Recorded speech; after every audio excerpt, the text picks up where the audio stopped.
this is the condition of the egg.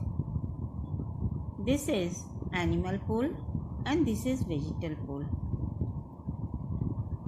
And now after cleavage and all the process,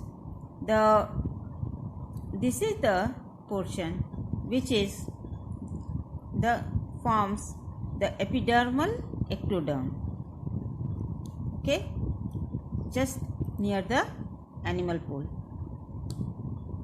And this portion which is shown here is the neural ectoderm, okay.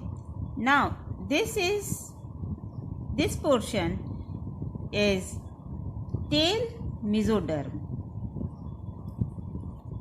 and this portion, this one is notochord.